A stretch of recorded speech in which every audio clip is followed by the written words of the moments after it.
Wally Wood is no longer the publisher on this issue of Witzend, but he's still in it, and there's still some really, really great looking cartooning. Let's take a look.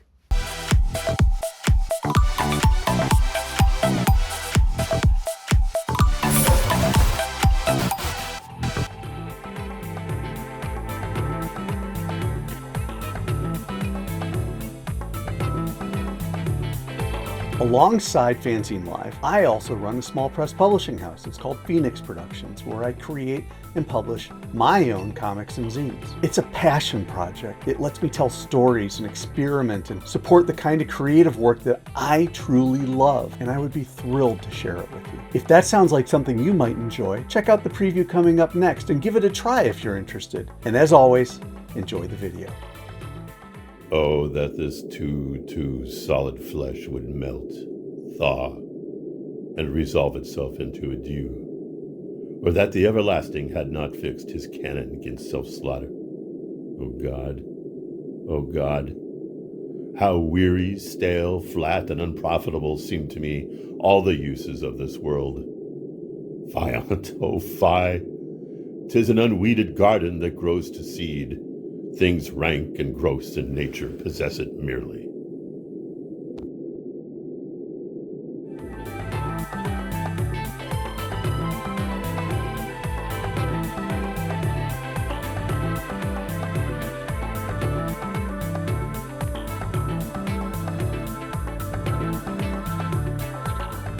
Hey everyone, it is Tom. It's FANzine Live. We are doing a classic zine today. This is a return to a longtime classic, one that far precedes me as far as my knowledge and understanding of the world of zines, but this is one that definitely is worth a look, and it's called Witzend. We have looked at Witzend in the past.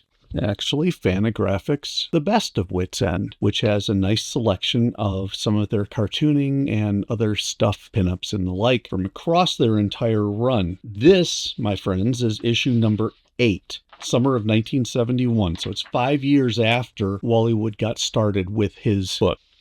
I wanted to show you this because in here, not only do we have all sorts of great excerpts from Witzend over the years.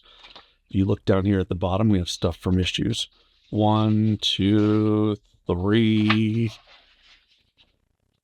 4, 5. I'm just jumping now, 7. Then he had a couple pieces from issue 8. And this is all in a very nice big book. This is a little bigger in the standard size now, probably enough really more to fit in the material at the bottom of the page. But it's a great book, really is a best of type thing. Best of Witzend by Fantagraphics, ran $50. It's really good, but we're not here for that.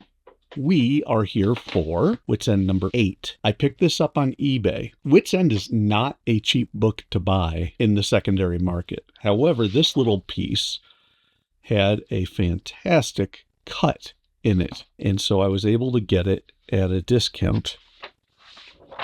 And because we're only looking at it as a reader, that's okay. We can live with the cut.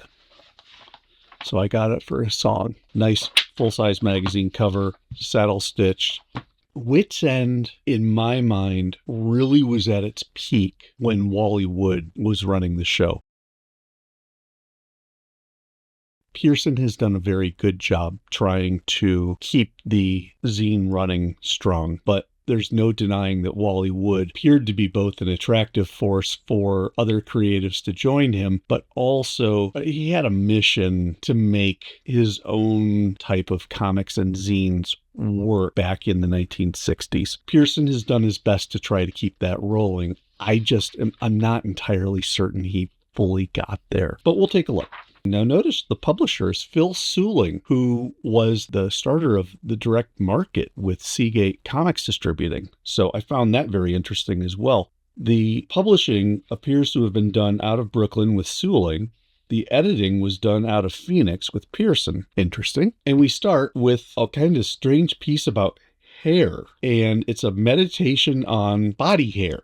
Go figure. We'll just move along. Wally Wood starts. It says here at the end, this is a somewhat abbreviated account of the life and times of Odkin the Sly and will serve as an outline for an expanded version to appear in another form and in another place. Watch for it. So it's a third of a 3-part chapter of this world of the Wizard King with some great Wally Wood artwork in it. Wood is doing something that looked to me like, and I have to move on because it did have some more adult type stuff. We don't want to spend too much time looking at that. It appears to me that Wood was trying to get something rolling. I didn't like the story, but the artwork, I mean, it's Wally Wood. It's great. This Bob Stewart did a fun little piece. And then Pearson, with help from Ralph Reese, did Barf the Insurance Salesman. I'm not as familiar with Pearson's work, but I've got to admire, if you look at how this is built, he's got all these characters all lined up at the bank or the post office, and they all have their own thing going on. And you will see how the characters all interrelate and interact with each other over the course of the piece. And then we discover that this is entirely a dream. And he wakes up wearing a kind of odd looking, I don't know, pajamas, wrestling suit, something of the sort. Then Nick Cootie, who's probably best known for work with Charlton, did a bit of a fantasy piece with help from Bill Stillwell on the art. Something that looks almost like maybe painted, maybe pencils. Then a 1932 reprint from Judge Magazine by Dr. Seuss called Holding the Bag, a projected monument to the great American public. And then, I was only following orders, passing the buck. Typical morons attempt to get out of holding the bag. So this must be the follow-up by Seuss.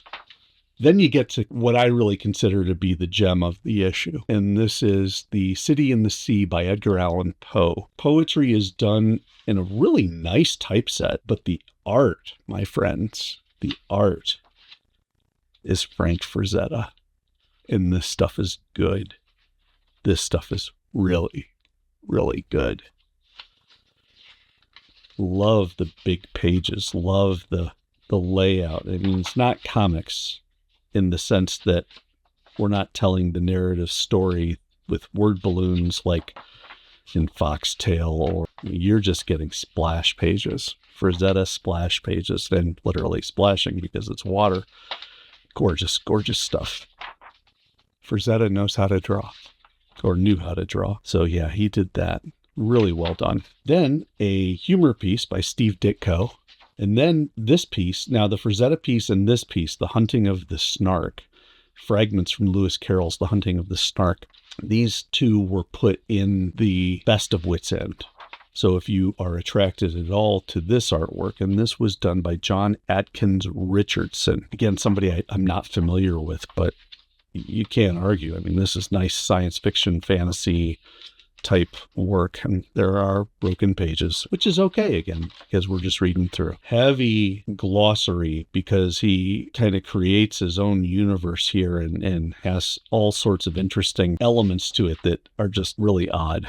From a subscription point of view, he does say that number 9 is coming out at W.C. Fields magazine. I don't have it. Number 10 is the profusely illustrated issue. My feeling on Witzend is that if you are a completist looking for stuff from that silver age of comics, this is a whole different path that you will not see when you only look at your big twos, your Marvels, your DCs. You've got to look at the self-published stuff like this. However, it's also my opinion that the quality level in this copy of Witzend, in this issue, is a bit of a drop-off from what I remember in the early issues. And to that, I would strongly suggest, if Witzend is your thing and you want to explore it, get yourself a copy of this book, because this has the best of Witzend. And they're not just making it up. This is just amazing artwork. This is some fantastic cartooning, wonderfully remastered. I mean, you still get your beautiful Frazetta work. You still get your John Atkins Richardson work, but you get so much more. And it's all really good cartooning, good comics work. I would skip the rest. I mean, there's a little bit of Ditko in here, which they didn't have the Ditko piece from issue 8. By and large, I'd say for the money, get yourself this. It's a really good one. It's hard to find this, but if I can find a link on eBay, I'll at least try to get you that. But I will definitely put in a link to the Best of Witzend because it's worth getting. So that's it for now, everybody. Classic Zines, nice looking zine, and a better looking book. Don't forget, like the video, subscribe to FANzine Live, and tell your friends, because if they are interested in classic comics, interested in classic zines like Witzend or the other fanzines of the day, this is one of the few places you can look at it for new content and new videos on a frequent basis. I really appreciate you watching. Thank you so much for following FANzine Live, and I will catch you next time.